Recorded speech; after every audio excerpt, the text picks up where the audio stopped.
Gerald was a tall giraffe whose neck was long and slim, but his knees were awfully crooked and his legs were rather thin.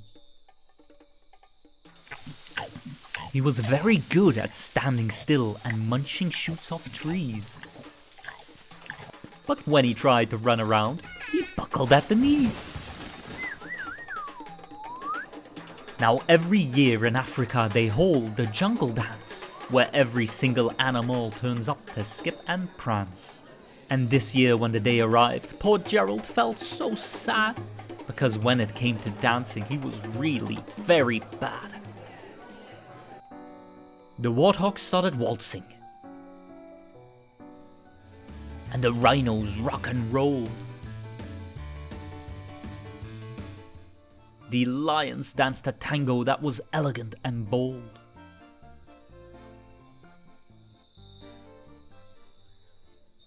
The chimps all did the cha-cha with a very Latin feel, and 8 baboons then teamed up for a splendid Scottish reel. Gerald swallowed bravely as he walked towards the floor, but the lions saw him coming, and they soon began to roar. "Hey, look at clumsy Gerald!" the animals all sneered. "Giraffes can't dance, you silly fool! Oh, Gerald, you're so weird!" Gerald simply froze up. He was rooted to the spot. "They're right," he thought. "I'm useless. Oh, I feel like such a clot." So he crept off from the dance floor, and he started walking home.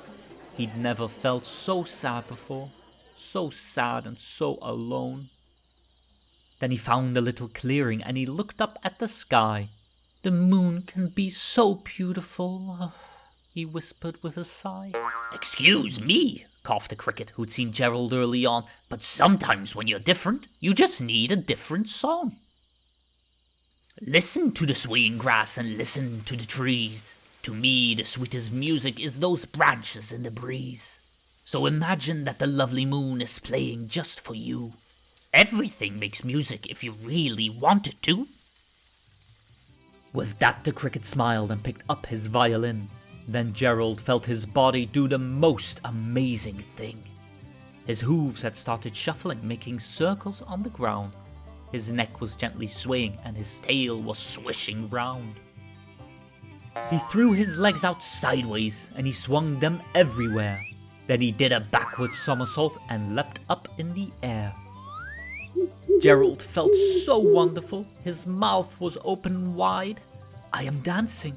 Yes, I'm dancing. I am dancing," Gerald cried. Then one by one, each animal who'd been there at the dance arrived while Gerald boogied on and watched him quite entranced.